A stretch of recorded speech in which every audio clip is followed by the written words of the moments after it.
Video کام کرنا ہے mic سے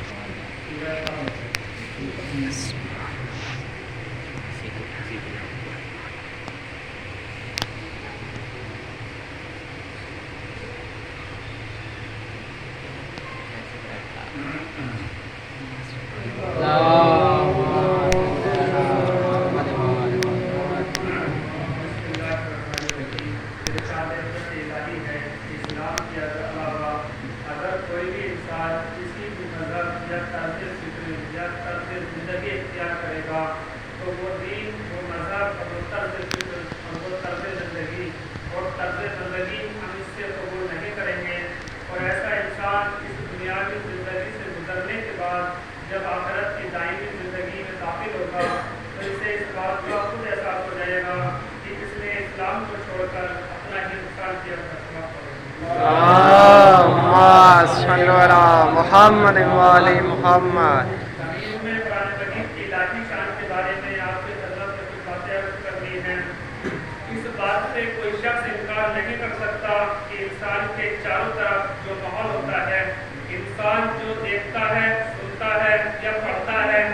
اس سے اس کے خیالات مرتب ہوتے ہیں اور پھر ان سب چیزوں کا اس کی باتوں اور گفتگو میں ظاہر ہوتا ہے۔ یہی اصول قوموں کے لیے بھی ہے، اس لیے کہا جاتا ہے کہ عربوں کی تاریخ، عربوں کی تہذیب اور عربوں کا پورا تمدن ان کے اشعار میں ریکارڈ ہے۔ اسی لیے جاہلی یعنی قبل اسلام زمانے کے تصویروں کو اگر آپ ملاحظہ فرمائیں، نظموں کو دیکھیں تو آپ کو اس زمانے کے ماحول میں جھلکتا ہوا دکھائی دے گا۔ عربی شاعری بہت بلند معیار ہے، واقعی پڑھنے کے قابل ہے، اور پرانے زمانے میں جاہلی دور میں جیسے شاعر عربی زبان میں پیدا کیے وہ آج بھی چیلنج بنے ہوئے ہیں۔ لبید کا جواب عربی شاعری میں نہیں مل سکا، عمر و قید جیسا شاعر پھر کبھی پیدا نہ ہو سکا۔ یہ ایسے عظیم شاعر تھے نہ جیسے اپنے دور کے بلکہ آج بھی دنیا عرب ان کا لوحہ مانتی ہے، لیکن آپ ان کے کلام کو دیکھیے تو کیا نظر آئے گا؟ اس کو عاشقی کی باتیں دکھائی دیں گی، یا ریگستان کا منظر نگاری ہوگی، یا پھر اونٹ کی باتیں دکھائی دیں گی، یا گھوڑوں کی باتیں دکھائی دیں گی، یا تلواروں کی تعریفیں ہوں گی، نیزے کا بیان ہوگا، پھر اپنی بہادری کی داستانیں ہوں گی۔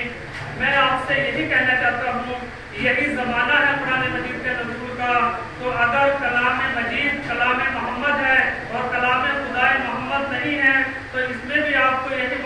محدود ماحول دکھائی دینا چاہیے، ریگستان، نخلستان، تلوار، گھوڑے وغیرہ دکھائی دینا چاہیے، اس لیے کہ محمد عربی نے اس کے علاوہ اور کچھ دیکھا ہی نہیں۔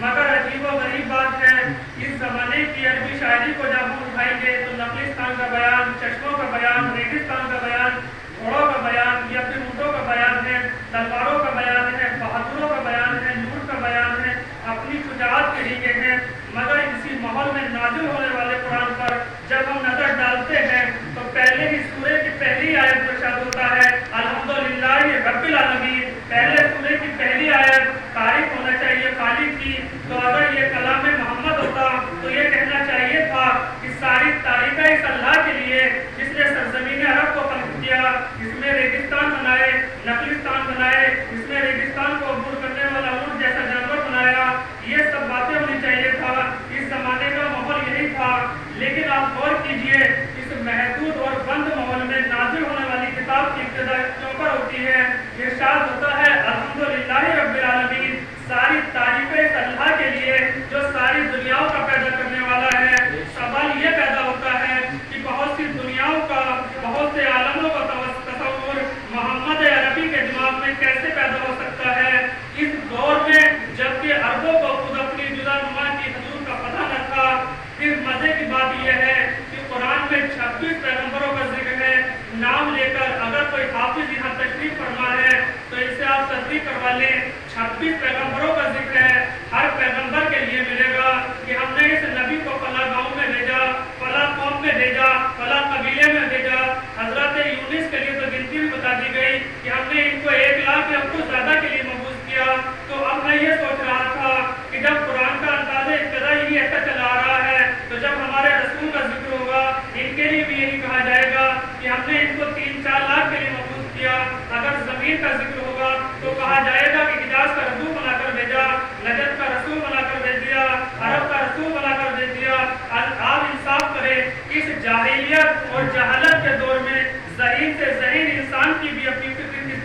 دے سکتا ہے.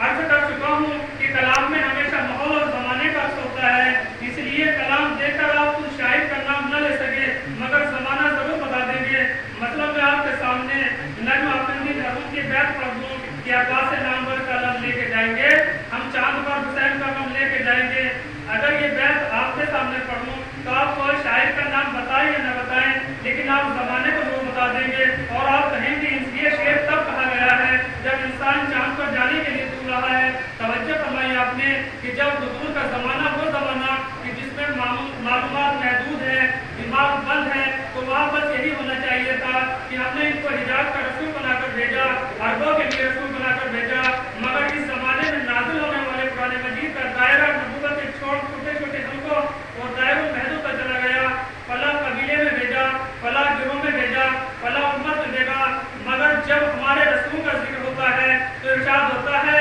وما ارسلناک الا رحمۃ للعالمین، آپ کو رسول بنا کر بھیجا ہے، رحمت بنا کر بھیجا ہے، مگر ساری دنیاؤں کے لیے، سارے جہانوں کے لیے. تو یہ انداز خود بتا رہا ہے کہ یہ محدود نظر رکھنے والے انسان کا کلام نہیں، اس اللہ کا کلام ہے جس کی نظر عالمین پر ہے. سلام اللہم صلی علی محمد و آل محمد.